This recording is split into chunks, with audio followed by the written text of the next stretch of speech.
형사사건에 연루되면 가장 먼저 뭘 해야 할지 막막하실 텐데요. 오늘은 변호사가 사건을 어떻게 분석하고 대응 문서를 정리하는지 그 실무 과정을 보여드리겠습니다. 형사사건은 경찰 조사 단계부터가 진짜 시작입니다. 이때 단순히 진술만 준비하는 게 아니라 사건 전체의 흐름을 예측해야 합니다.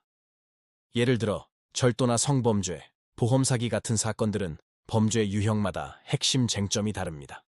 저희는 초기 상담부터 이 쟁점들을 기준으로 기소 가능성, 예상되는 형량, 추가 수사 여부까지 여러 시나리오를 만들어 대응 계획을 세웁니다. 성공보수를 전제로 사건을 바라보면 당장의 결과에만 매몰되기 쉽습니다. 그래서 저희는 성공보수 약정 없이 오직 사건 자체에만 집중해 수사부터 재판까지 독립적이고 책임감 있게 사건을 이끌어 나갑니다. 상담 때 발생한 비용이 나중에 또 청구되지 않도록 조정하는 것도 같은 이유입니다. 형식적인 착수금만 받고 소극적으로 대응하는 방식은 지양합니다. 민사사건은 조금 다릅니다. 단순히 소송에서 이기는 게 목표가 되어서는 안 됩니다.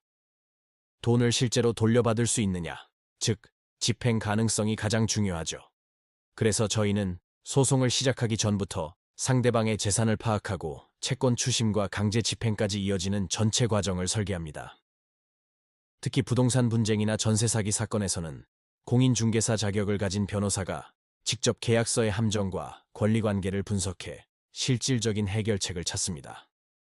가사 사건은 감정 싸움으로 번지기 쉽지만 그럴수록 냉철해야 합니다. 이혼이나 재산 분할, 양육권 문제는 한 번의 결정이 평생을 좌우할 수 있습니다. 당장의 유리함보다는 나중에 발생할 수 있는 분쟁 가능성까지 차단하는 정교한 설계가 필요합니다. 학교 폭력이나 군인 징계처럼 특수한 절차가 필요한 사건들도 마찬가지입니다.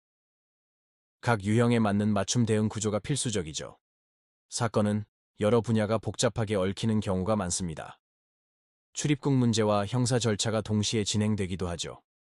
이럴 때 각 절차를 따로 떼어놓고 보면 제대로 된 해결책을 찾기 어렵습니다.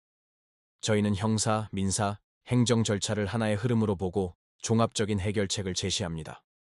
모든 사건은 변호사가 상담부터 조사, 재판, 집행까지 전 과정을 직접 책임지고 진행합니다. 사무직원을 거치지 않고 변호사와 직접 소통하며 전국 모든 사건을 내일 바로 진행한다는 기준으로 준비합니다. 2009년 사법연수원을 시작으로 쌓아온 실무 경험과 2014년 개소 이래 단 한 건의 분쟁도 없이 지켜온 신뢰는 결과를 과장하지 않고 현실적인 해결책을 제시하는 저희의 원칙 덕분입니다. 이렇게 의뢰인의 현재뿐 아니라 미래까지 고려하며 사건의 모든 과정을 책임감 있게 다루는 곳, 바로 법률사무소 아신입니다. 감사합니다.